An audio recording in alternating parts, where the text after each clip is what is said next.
So we begin, and before I begin, I want to introduce on my left Glenn Hansman, our first Vice President, and on my right Terry Mooring, our second Vice President.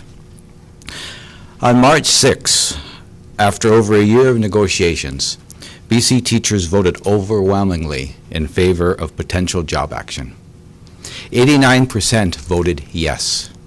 It was a strong, decisive mandate from teachers to put pressure on Christy Clark's government and the negotiators for the BC Public School Employers Association. This was 6 weeks ago. And today, I'm disappointed to announce that little progress has been made.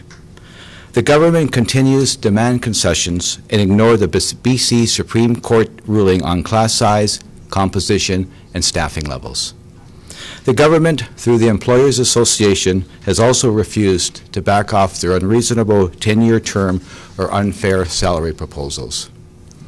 After trying to defend their lowball offer of 0.5 and 0 in the first 2 years, the only movement from government was adding in another 0.2025.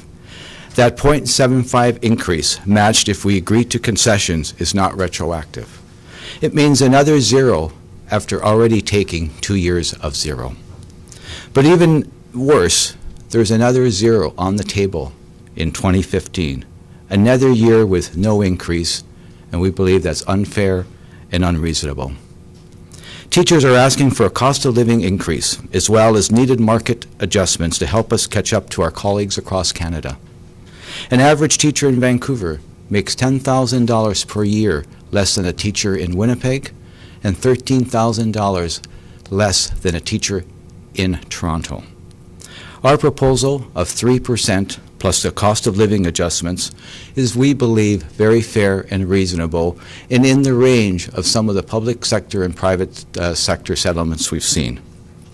And we know that even what we've put on the table, it won't get us up to our colleagues across Canada, but it's an important start. Despite our patience and our measured approach in bargaining, Christy Clark and her government are once again trying to provoke teachers and shut down BC schools. Teachers don't want to fight. We want stability. We care deeply about our schools, our students, and our communities. Many of us are parents and grandparents ourselves. I'm myself a proud grandfather. We know how anxious parents feel when their children's needs cannot be met at school. And that's why we're asking better support for our BC students. Teachers are asking for smaller class sizes, more one-on-one time for our students, extra help for those who need it, and more specialist teachers to enhance every student's educational experience. In smaller classes, all children will get more time with their teachers. If children with special needs can get more support, their learning environment will improve, and the whole system will benefit from that. More specialist teachers, like counselors, learning assistance teachers, teacher librarians, English language teachers, resource teachers, and special education teachers will enhance every student's education. And these are not unreasonable positions.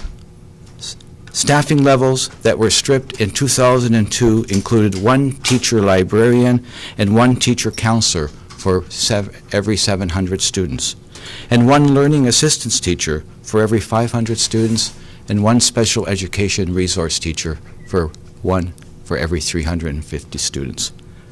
What's wrong with that? Those are just minimum levels that our schools, that our students deserve. By stripping those ratios, the government has shortchanged BC kids and has eliminated more than 1,400 positions, teachers that help every child learn, specialist teachers. 1 counselor for every 700 students is not too much to ask for.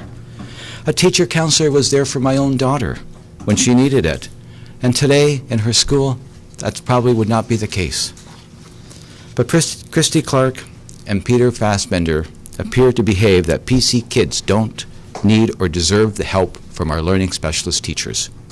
Just this week, we learned Coquitlam, facing another financial crisis because of underfunding, is prepared to cut 38 teacher librarians and 6 speech pathologists.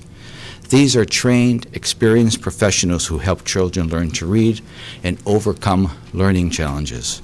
We know the importance of libraries and literacy and the love of reading, and to have to announce that they're going to cut teacher librarians, which possibly means that Coquitlam students won't have the library service that they need from trained teacher librarians, or the schools will go with closed libraries, which we see the case in many of our schools these days.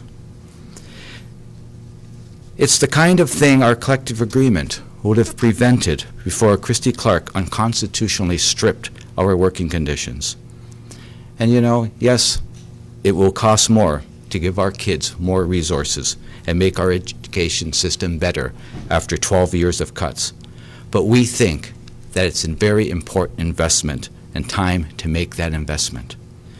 This week alone, we've also heard many other reports from other school districts also contemplating brutal cuts that will affect our schools, our kids, our teachers. Specialist teachers, classroom teachers, education assistants, and various educational programs are all on the chopping block because of this government's deliberate underfunding of education and downloading of costs like BC Hydro increases. This year's frozen budget is only making things worse. You see those headlines, we see those headlines. BC currently funds our public education system $1,000 less per student than the national average. Only Prince Edward Island is doing worse. And there's no reason for us in a province like British Columbia that we should be at the bottom. It's time for this government to stop shortchanging BC students. There's money in the budget, and there are choices this government can make.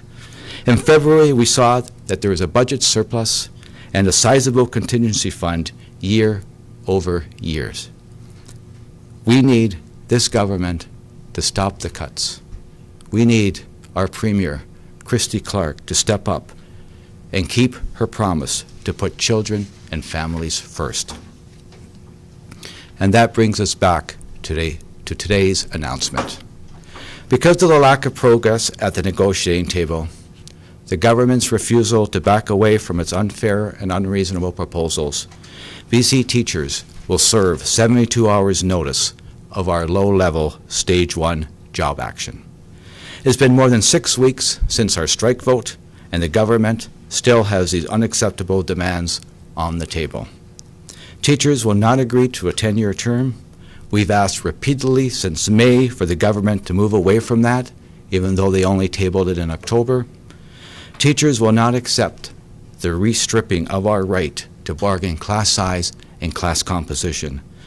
We believe that limits and ratios are best in the collective agreement and not in government regulation. They are our working conditions, they are our students' learning conditions, and it's time the government started respecting the Charter's multiple rulings, or the court's multiple rulings. It's time that we had these limits, these minimum levels for our students. Because if we did, and government properly funded it, you wouldn't be seeing or hearing about the cuts that are being contemplated again for the 12th year in a row. And we will not accept unfair wage offers mixed with unreasonable concessions that go far beyond what other workers had seen at their bargaining tables. Our Stage 1 job action will start on Wednesday, April 23rd. Teachers, there will be no immediate disruption to our students. Teachers will be in classrooms continuing to teach. Also, this first stage does not ask our teachers to stop participating in voluntary activities or extracurriculars. And teachers will continue writing report cards and communicating with parents. Stage 1 action will be administrative in nature only and will have no impact on our students' learning. Stage 1 job action does mean that teachers will not undertake any mandated supervision of students outside of regularly scheduled classes. This will be picked up by management. Nor attend any meetings with management other than meetings of the Worksite Joint Health and Safety Committee.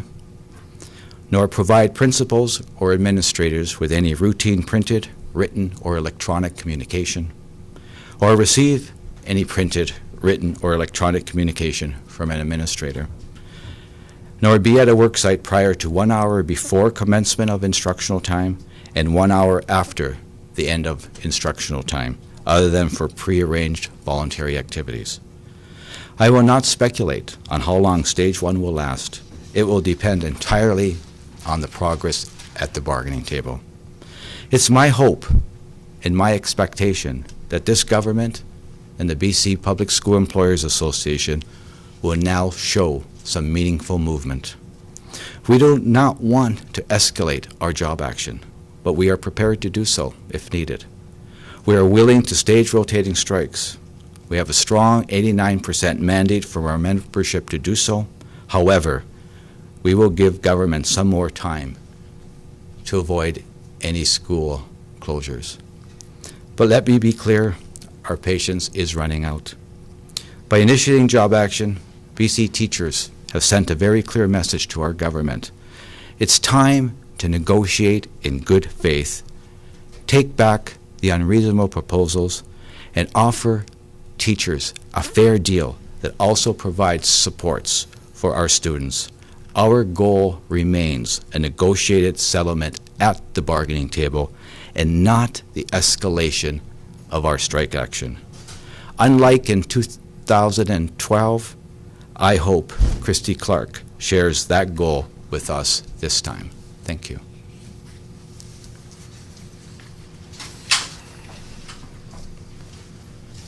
Do you think this has been dragged out this long because your ability to affect anything with job action, it really hasn't been, it hasn't hampered the school system?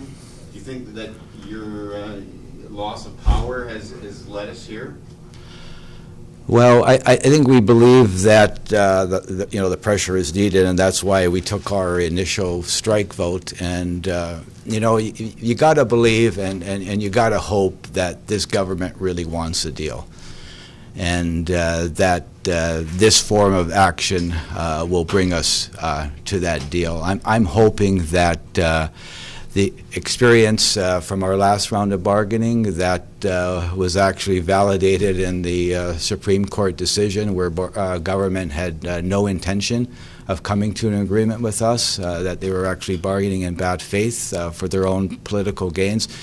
I'm hoping that that this government is not doing the same thing at this time. And you always have to wonder. We've been at this a long time, and we want a deal. They said they want a deal, but they just haven't brought the resources to the table to make that happen. And class size is an important piece of any deal moving forward. And Jim, if we get to Stage 2, what is Stage 2 going to look like? Well, it's not our desire to be going to Stage 2. We want a negotiated agreement, and that's why we're starting with the low-level Stage 1. And the bargaining table and that low level will be the concentration. Stage 2 will be rotating strikes, where you will see 1 day a week across this province where schools will be closed. But that's for the future, depending on how bargaining is going. How confident are you that Stage 1 will make any difference? Again, you have to be hopeful that Stage 1 will make a difference. We've. Hopeful is one thing. What about, are you confident? Do you think it's going to make a difference? Well, you got to believe. I go to the bargaining table every time we go there, and you got to believe that this is the day that there's going to be a breakthrough, and I'm hoping that day's coming soon.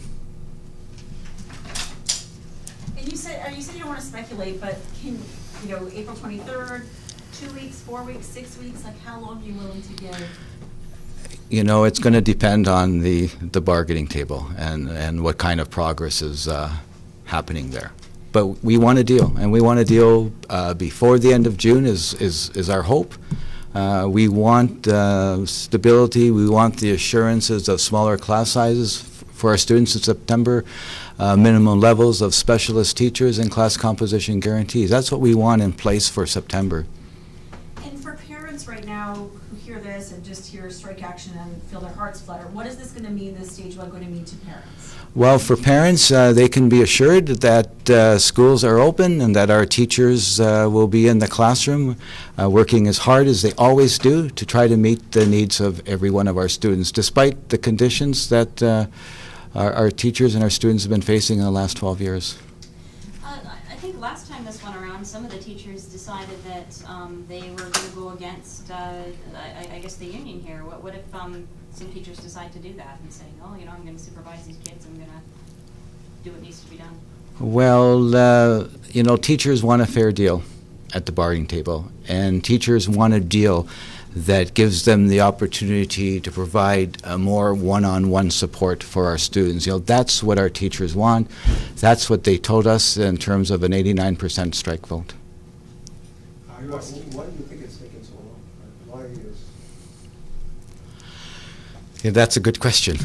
We know why it took so long in the last round of bargaining, because they had no intention of wanting to come to a negotiated deal with us. We know that we were at the table between February and June with the Employers Association. We know that the government basically fired some of their team and changed it, so some of the time had to be spent re-educating the new chief negotiator. But to try to speculate why it's taking so long, I'm just hoping that the deal is there and that government comes through with the necessary money to make it happen. From the parents and the community? Yes, we believe we have the support of our parents. Our parents and our communities know the underfunding that's taking place in British Columbia and how our kids are shortchanged compared to kids across Canada. You know, $1,000 less per student than the Canadian average. You know, and every province has gone through the good times, the not so good times, and every province has actually found them more money to put towards public education and to show that public education is important in their province and for students. And that just hasn't happened in British Columbia. It's unfortunate, and we're hoping that it's got to change. It has to change.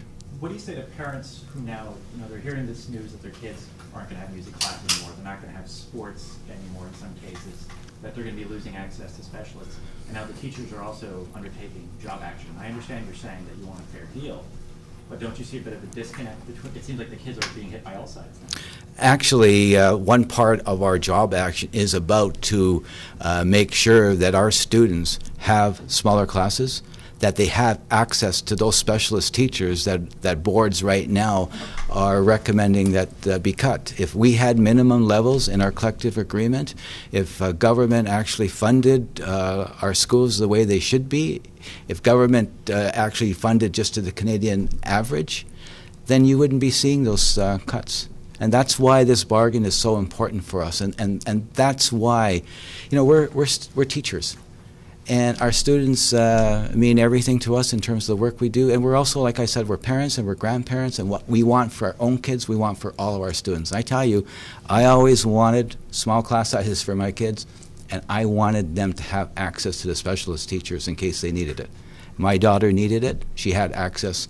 And I worry that a lot of our students don't have that access anymore. And you've seen the announcements in the newspapers for the drastic cuts, and that's just shameful, unfortunate. What's the real-world impact, though, of administrative job action? Does it mean that administrators have to sweat more, they have to work harder to actually run the schools day to day? Well, administrators will, yes, they'll have to work harder because they'll have to do supervision, something they don't do right now before school, after school, and recess and lunchtime. So in that case, they will have to. You know, we're hoping that administrators put pressure on the employer, on government, that what schools need, what they need in their schools, is smaller classes too, more classroom teachers, more specialist teachers, and you know, we're hoping that administrators speak out because it's time. Do you expect help from the parents? Sorry, I didn't hear that. In your fight, what you your demand to the BC government, would you expect help from the parents? Well, you know, we're hoping that that parents will be speaking out to the cuts that they're facing right now in terms of cuts to specialist teachers and programs, and that's all about the underfunding. And we're hoping that parents speak out for more funding, that our schools are funded to at least the national average or better. We know that government's own Standing Committee on Finance, for the first time ever, recommended that K-12 needs to have more money, that at a minimum, government needs to cover their download costs. Like they increase MSP premiums, they increase hydro premiums, and it's time for government to give school districts the money that's needed. And there's also a recognition that there needs to be more funding to support students with special needs.